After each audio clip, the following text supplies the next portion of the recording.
ሰላም ክቡራትና ክቡራን ጠበቃ ጌታሁን ያልገበት ነኝ። እንግዲህ በዛሬው ዕለት አንድ ከተከታታያችን በውስጥ የመጣ ጥያቄን አስመልክቶ ለሁላችሁም ብታውቁት ለግንዛቤ ይጠቅማል በሚል ወደዚህ አምጥቼዋለሁ ማለት ነው። እንግዲህ ጥያቄው ምንድነው? የአሰሪና ሰራተኛ ጉዳይን የተመለከተ ሲሆን ሰራተኛው ከ6 ዓመት በላይ ከሰራበት መስሪያ ቤት ያለአግባብ ተሰናብቻለሁኝ እና ያለአግባብ መሰናበቴን ተከትሎ ሊከፈሉኝ የሚገቡ ክፍያዎችን ከመስሪያ ቤቱ በምጠይቅበት ጊዜ መስሪያ ቤቱ ኪሳራ ላይ ነን፣ አሁን ገንዘብ የለንም የሚል የተለያዩ ምክንያቶችን በማንሳት ክፍያውን ሊፈጽምልኝ አልቻለም እና እነዚህ ምክንያቶች እየሰጡኝ አሁን ላይ ወደ 2 ዓመት አካባቢ ደርሷል ጊዜው እና ከዚህ በላይ ደግሞ ታግሼ መቆየት ስለማልችል በህግ ለመጠየቅ ምን ማሟላት ይኖርብኛል የሚል አይነት ጥያቄ አንስቷል እና ከዚህ ጥያቄ ጋር በተያያዘ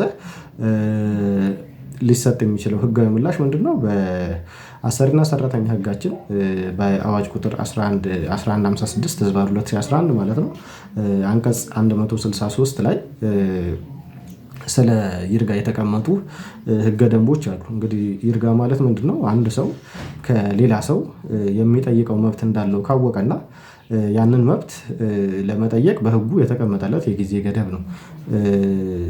ለምሳሌ ከአንድ ሰው የምንጠይቀው ገንዘብ ይኖረናል። ያንን ገንዘብ ያ ሰው እንዲከፍለን ወደ ፍርድ ቤት ሄደን ክስ ለመመስረት የተቀመጠልን የጊዜ ገደብ ይኖራል። ያ ሰውን በተለያዩ መንገዶች እንዲከፍለን እያባበልንም በሰውም በምንም እያደረግን እንዲከፍለን እየጠየቅን ልንቆይ እንችላለን። ነገር ግን ወደ ፍርድ ቤት ሄደን ክስ ለመመስረት ደግሞ ለራሱ የተቀመጠለት የጊዜ ገደብ ስላለ በዛ ጊዜ ገደብ መሰረት ውስጥ ቀርበን ፍርድ ቤት ክስ መስርተን ያን ሰው መጠየቅ አለብን ማለት ነው። ምናልባት ወደፊት በዚህ በይርጋ ጉዳዮች ላይ የትኛው መብት የትኛው ምን ያህል የይርጋ ጊዜ ገደብ ተቀምጦለታል የሚለውን ለይቼ ቪዲዮ መሰራላችሁ ይሆናል። ለዛሬ ግን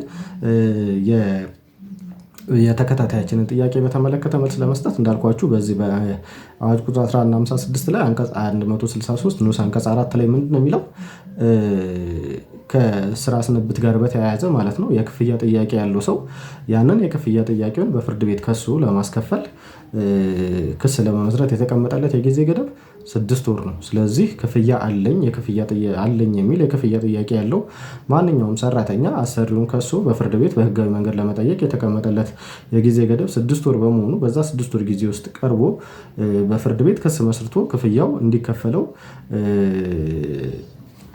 ክስ ካልመሰረተ እና ያ 6 ወር ጊዜ ገደቡ ካለፈ መብቱን ያጣል ማለት ነው። የሚያገኘውንም ክፍያ አብሮ ከዛው ጋር በተያያዘ መንገድ በህግ የመጠየቅ መብቱን የሚያጣ ይሆናል ማለት ነው። ስለዚህ ተከታታያችንን በተመለከተ አሁን ጊዜው ወደ 2 ዓመት እየቀረበ ነው ያለው። ስለዚህ የክፍያ ጊዜውን ማለት ነው በህግ የተቀመጠውን የይርጋ ገደብ ጊዜውን አልፎታል ማለት ነው። ስለዚህ ተከታታያችን በ6 ወር ጊዜ ውስጥ መብቱን ስላልጠየቀና ይህንን የጊዜ ገደብ ስላሳለፈ በፍርድ ቤት ክስ መስርቶ ያንን ክፍያ የማግኘት መብቱን የሚያጣ ይሆናል ማለት ነው። ከዚሁ ጋር ተያይዞ እዚሁ አንቀጽ 163 ላይ የተለያዩ የይርጋ የጊዜ ገደቦች ተቀምጠዋል። ለምሳሌ ሌላም ሰራተኛ ቢሆን እንዲሁ በስራ ላይ እያለም ቢሆን የሚጠይቋቸው የክፍያ ጉዳዮች ይኖራሉ። ከደሞዝ ጋር የተያያዘ ወይም ደግሞ አበል እንዲሁም ሌሎች የተያዙ ክፍያዎች አሉ። ለእነዚህም ሰራተኞች የተቀመጠው የጊዜ ገደብ የ6 ወር ጊዜ ነው። እንዲሁም ደግሞ ሌላ ከስንብት ጋር በተያያዘ አላግባብ ከስራ ተሰናብቻለሁ የሚል አንድ ወገን ወደ ስራ ልመለስ ብሎ የሚያቀርበው ክስ ካለው ያንን ክስ በፍርድ ቤት ከሶ ለመከራከር የተቀመጠለት የጊዜ ገደብ 3 ወር ነው። በ3 ወር ውስጥ ፍርድ ቤት ክስ መስርቶ መጠየቅ ይኖርበታል ማለት ነው። ስለዚህም ሁላችሁም በተለይም ሰራተኞች ከዚህ ረገድ መብት ለመጠየቅ የተቀመጡትን የጊዜ ገደቦች ልብ ብላችሁ ማየትና በዛ መሰረት የሚኖራችሁን ማንኛውም መብት በተገቢው ጊዜ መጠየቅ ይኖርባችኋል እላለሁኝ።